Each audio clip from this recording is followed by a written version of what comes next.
Alright, hey guys, I know it's been quite a while since I've done my last collection video, so today I figured I would share with you my US Sega Saturn collection. I'm not going to include imports, this is just going to be US releases only.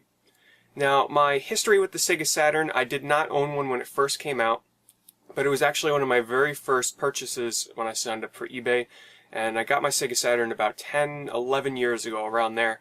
And I really wanted one for the longest time because I wanted to play titles like Nights into Dreams, Panzer Dragoon Saga, Sonic R. You know, there was this huge list of titles that were exclusive to the Saturn that I really wanted to play. So when I finally got one, the very first game I got with it was Panzer Dragoon, and I absolutely fell in love.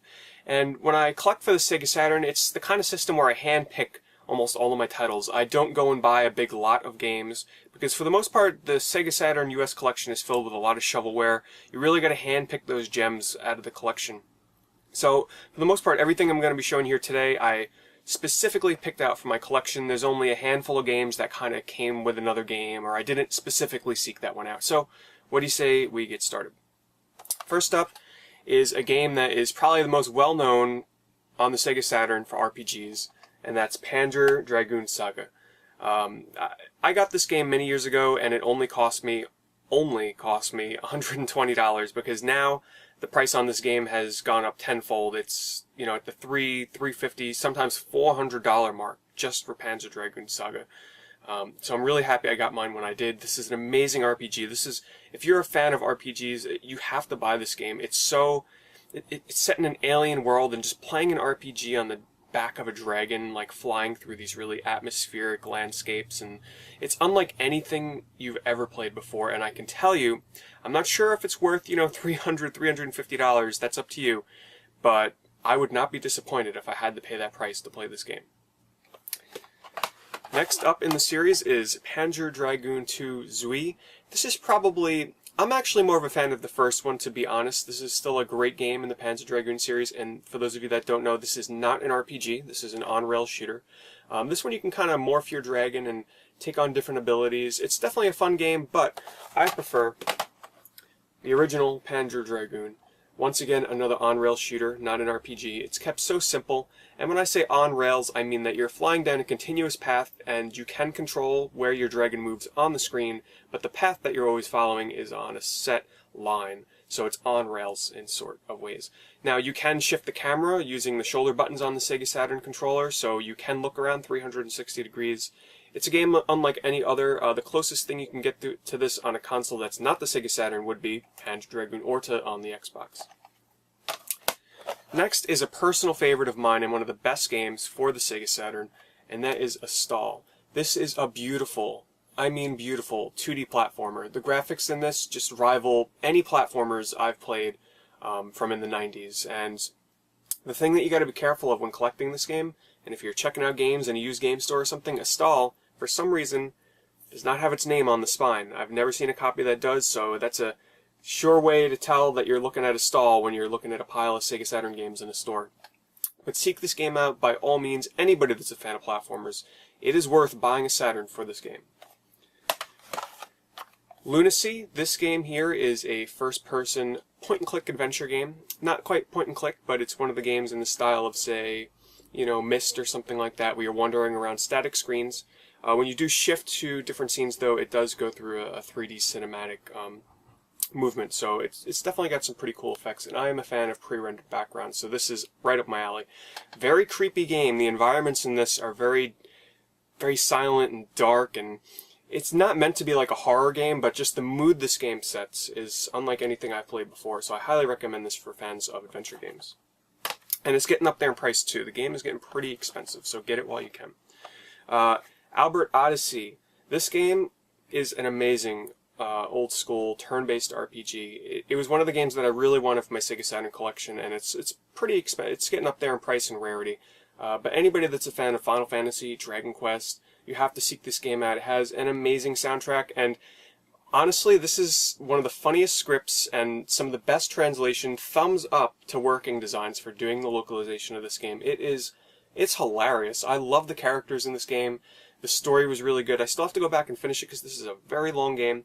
The only problem with it is the battle load times in the battles are a little bit irksome to me, but what a wonderful game. Definitely own it if you're a fan of RPGs. Burning Rangers from Sega. This is quite a different game. It's sort of like an arcade take on a firefighting game with really colorful 3D rendered environments, unlike anything. Only the Saturn can do a 3D game like this. I mean, this game is so colorful, and it's pretty short. It's only got a couple of levels, but you're going through these levels rescuing people, fighting bosses, and it almost looks like a nightclub, a firefighter's nightclub. It's really quite the unique game. It's a lot of fun, very arcadey, very fast-paced. Definitely seek it out if you can find it. One of my personal favorites, Sonic R. This is a love-or-hate kind of game, and I have reviewed this on my channel, and the funny thing is I think that's actually like my most viewed video on my channel, strangely enough, my Sonic R review. The game is, it's bad, it's got some really wonky controls, but as a Sonic fan, what more could you ask for? An on-foot Sonic racing game with all the characters, an incredible soundtrack, one of the best soundtracks in video game history, and yes, I stand by that. The cheesiness of the Sonic R soundtrack totally makes this game.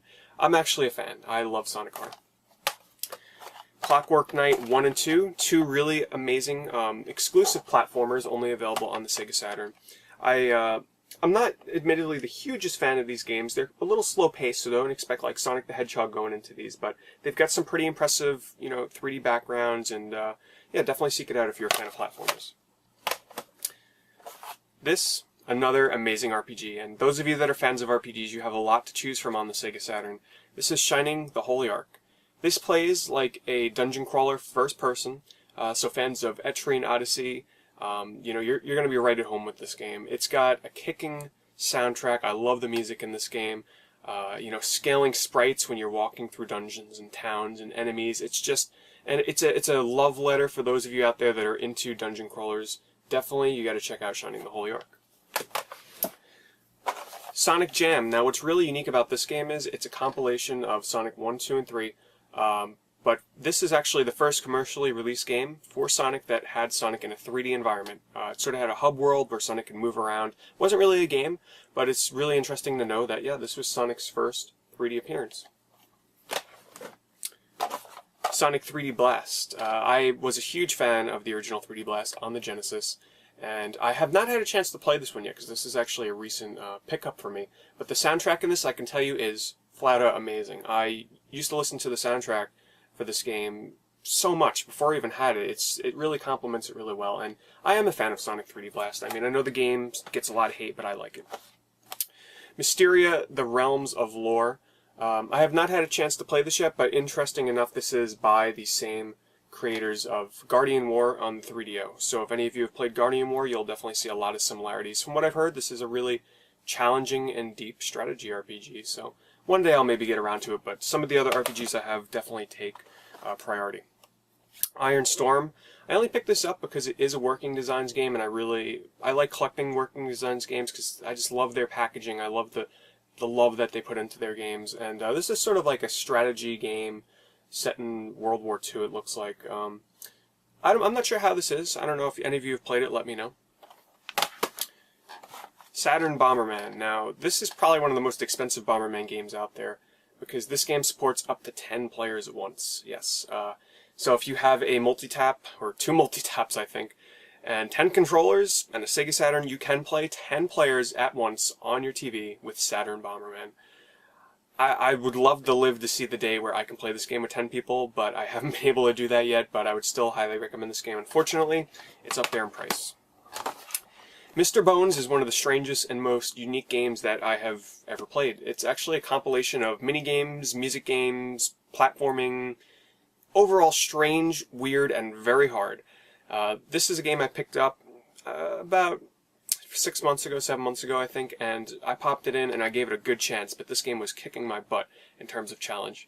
I absolutely love just the idea of this game. You play as this skeleton who like broke out of the graveyard, I think, and I forget the story to it, but it does have a story.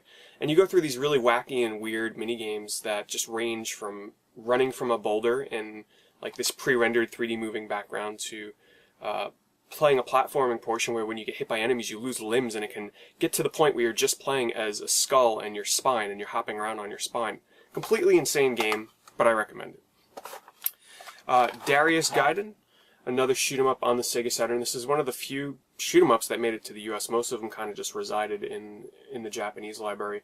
I'm not the hugest fan of Darius. They are very challenging. I love the branching paths and all the different bosses and sort of the underwater fish theme to this. But yeah, it's on US Saturn, so definitely check that out.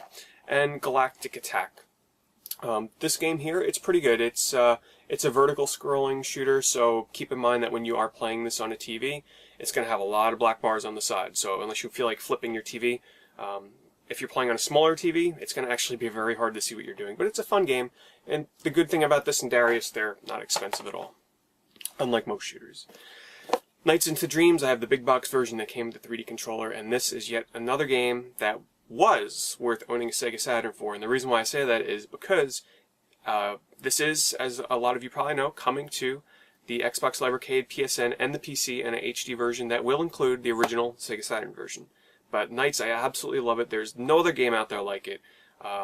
And the sequel on Wii kind of did it justice. Not quite. I'm hoping for a Nights 3 someday. I would absolutely love to play that. Shining Wisdom. This is an RPG that... It's a third-person action game, so it's not like turn-based or anything like that. Into the Working Designs game. I have not gotten around to playing this because there are other RPGs on the Saturn that would take priority over this one. But that's all I gotta say. Haven't played it. Virtual On, I picked this up because I absolutely loved Virtual On for the Sega Dreamcast, and this one, it's good. You know, it's kind of hard going from the Dreamcast version to the Sega Saturn version, but I definitely respect the series, and I do enjoy it. I got Bug and Bug 2. I have not played Bug 2, and as you guys can see, Sega Saturn cases are very prone to cracking. I'm not sure if you can see that, but the cases are very easily replaced. I have not played Bug 2, but I have played Bug 1. And it's a very interesting platformer because it's a 2D platformer, but it takes place in 3D environments where you're always on a 2D plane, so you can't roam in 3D. But there's different branching paths that, you know, you can see. The draw distance in this game is quite impressive for how far you can see and the paths that you can go down. It's sort of like a maze platformer, and I actually kind of enjoy it. It is pretty challenging, though. I remember always looking in the magazine and seeing this game and seeing the 3D rendered characters for this, and I just thought it was so cool. I thought the game looked amazing. So, you know, years later I finally got it, and it was exactly what I expected. Magic Knight Rayearth. This is one of the final games, or the final game released for the US on the Sega Saturn library, and this is a really good game. It's a action RPG that takes place in the Magic Knight Rayearth universe, which is an anime that I am not familiar with, but this game has some really funny writing, it's voice acted, really colorful, and it's a lot of fun. Unfortunately, like typical Working Designs games, it is pretty rare and expensive. Shining Force 3, another game that I would love to go back to one day. I gave this a chance, and it was pretty tough at the beginning, I have to say. I admittedly did not grow up playing the Shining Force series until, you know, a few years ago. I tried them out, and I enjoyed them. And Shining Force 3 definitely seems like the game for strategy RPG enthusiasts. So if you're a fan of, like, Fire Emblem, this is a game that you definitely want to check out. This is not 2D like the other Shining Force games are. This is 3D backgrounds, 3D characters. It's definitely a game that showcases the power of what the Sega Saturn can do in terms of like flashy visuals and stuff during the battles. So, of course, being an RPG on the Saturn, that's another one that you got to look out for a good bargain. Alright, now this next batch of games I'm just going to go through pretty quickly because these are games that kind of just were included with games I bought or I got them really cheap, and, you know, they're not sports games, so I get rid of sports games, and these games are not, you know, shovelware. They are definitely games that are worth owning in a Sega Saturn collection. Got Virtua Fighter 2. Not the biggest fan of the Virtua Fighter series. I really did enjoy Virtua Fighter on the 3DX, though, when I got that back in the day, because the graphics just absolutely blew me away, but as time's gone on, I'm not the biggest fan of the series. Bust-A-Move 2. Blazing Dragons. Now, I did buy this one, but the case is kind of really cracked up, so I don't really... I'm looking for a better case for this to replace it with. Blazing Dragons is a really interesting adventure game with some really cool, funny story, funny writing, funny voice acting, and the sprite work in this is really nice because it's all huge sprites, and if you're a fan of adventure games, definitely check it out. That's on multiple systems, though. Courier Crisis. Don't know what you do in this game. All it looks like is you drive a bicycle. Hexen, I actually have this on the N64, and this was one of my personal favorite gems on the N64. I used to love playing this game, especially multiplayer, so I have not tried the Saturn version, though. The Lost World Jurassic Park, not familiar with this game. Mech Warrior 2. It's really hard for me to go back to old mech games. Most of them haven't aged well, though admittedly I have not tried this one yet. Quake, can't go wrong with some classic Quake. Gen War, not really familiar with this game, so let me know if it's any good. Fighting Vipers. This I played a little bit, and that's Puzzle Fighter 2 Turbo. Admittedly, I'm more of a fan of like Puyo Puyo, Dr. Robotnik's Mean Bean Machine, Kirby's Avalanche. I love that series. But this is fun. It's definitely different. I know this has a really huge following. And lastly is Alone in the Dark, One-Eyed Jack's Revenge. So that is my US Sega Saturn collection, guys. I hope you enjoyed it. And one day I hope to get around to showing you my import Sega Saturn collection. Thanks for watching.